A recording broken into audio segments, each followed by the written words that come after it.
working on her midi, working on her mid-range game, 15 to 17 feet out. We don't really see that with the Angel Reese workout videos. We see a lot of this, a lot of jump shots to run an offense that she's really more 15 to 17 feet off the ball at all times, kind of like a Kevin Garnett. Angel Reese is training for the wrong sport. Her recent workout video shows her practicing perimeter shots when she's struggling to make layups, shooting a dismal 36% near the basket. Basketball legends are calling her out while the Indiana Fever are showing everyone how it's done. Imagine being a professional basketball player and ignoring your biggest weakness. That's what we're seeing with Reese right now, and it could derail her career. The Fever, on the other hand, have a methodical training system that's designed to maximize each player's strengths. The contrast couldn't be more revealing. Before we move on, I'd like to ask you a small favor. If you appreciate this content, please take a second to like this video and subscribe to the channel. Over 98% of you watch the videos without subscribing. It costs you nothing, but it makes a huge difference to us. So, Angel Reese, back in the gym, working on her pull up, bang. Dribble, dribble, shot, dribble, dribble, pull up. Maybe we'll take it to the lane from 15 feet out. Did you click the subscribe button? Great. Thank you so much. Now, back to the video. Have you seen that workout video Angel Reese posted last week? It's blowing up online, but not for the reasons she probably hoped. Angel's in the gym, launching jumpers, and working on her perimeter game. But here's the thing. That's the complete opposite of what she actually needs to fix right now. The numbers don't lie, and they're pretty brutal. Angel's shooting just 36% on layups and shots near the basket. For a 6'3" center, that's a serious problem. We're talking about one of the worst finishing percentages for any starting center in the entire WNBA. And instead of working on the skills that could immediately improve her game, she's out there practicing threes, working on her midi, working on her mid-range game, 15 to 17 feet out. We don't really see that with the Angel Reese workout videos. We see a lot of this, a lot of jump shots. Basketball royalty isn't staying quiet about it either. Shaq and Lisa Leslie both went public with their criticisms.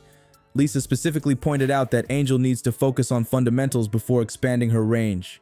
When legends of the game are calling you out by name, that should be a wake-up call.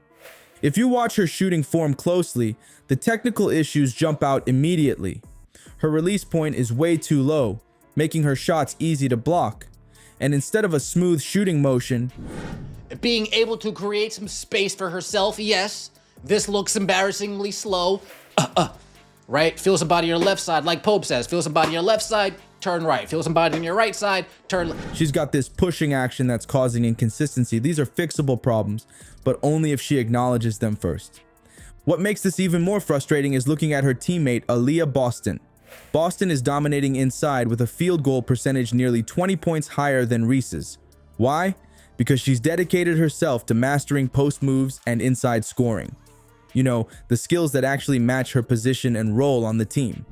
The social media response has been brutal. One former coach tweeted, "This is what happens when nobody in your circle will tell you the truth about your game." Another analyst posted side-by-side clips showing Reese missing layups in games, then practicing step-back jumpers in the workout video. The contrast is painful to watch. No, it is not in slow motion. This is just what we have to work with right now. That you see her working on her post moves, working around finishing around the basket, finishing around the rim. The most concerning part might be what we're not seeing. Any evidence of professional development guidance. Where are the shooting coaches? Where's the structured plan to address the glaring holes in her game? It looks like Angel's just freestyling her development, and that's a recipe for stagnation, not improvement. Let's take a look at what the Indiana Fever are doing differently. Their training videos aren't just going viral. They're showing exactly what championship development looks like. While some players are freestyling workouts with no clear direction. But this is a positive sign because there is no brace on Angel Reese's hand, right? There's not too many practice videos that have been released on the Angel Reese front that doesn't involve her working with Lisa Leslie. Angel Reese back in the gym practicing the 15 to 17 foot, but we see a lot in the Angel Reese practice footage. The Fever are methodically building a basketball ecosystem where every drill serves a purpose. What's most impressive about these videos isn't just Caitlin Clark, it's how the entire team is developing together as a unit. Look at Lexi Hall working on corner shots and quick release jumpers. Those aren't random skills, they're specifically designed to create perfect spacing when Clark drives to the basket. Then there's Sophie Cunningham, perfecting those elbow jumpers from exactly where defenses will leave her open when they double team Clark. This isn't just players working out, it's a masterclass in building an offensive system. The Fever coaches aren't letting players decide what they want to work on. Every drill addresses specific weaknesses that showed up in actual games. Remember how teams adjusted to defend Aaliyah Boston last season? Now she's specifically working on left-hand finishes and floaters to counter those adjustments. The veterans on the team are locked into this system too. Natasha Howard is focusing on short roll finishes, Brianna Turner on vertical spacing and rim protection, and Dana Bonner is developing into a reliable corner threat. Each player has a defined role that connects directly to how the team plays in actual games. What's really catching attention is how the Fever are addressing both individual and team weaknesses. After struggling with defensive rotations last season, their videos now show specific help side defensive scenarios being drilled repeatedly.